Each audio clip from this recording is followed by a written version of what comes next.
ஒருவேளை சோற்றுக்காக உடல் வாடிட கையேந்தி ஓடுகின்றோம் உயிர் வாழ்ந்திட பசி என்ற தீயில் இறைப்பை சாம்பல் ஆகுதே மனிதநேயம் எங்கே இங்கே செத்து போனதே இருப்பவன் கொஞ்சம் தந்தால் இல்லாத ஏழை இல்லை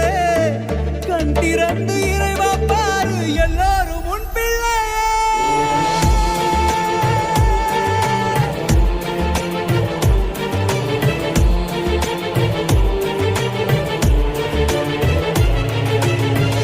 ஒருவேளை சோற்றுக்காக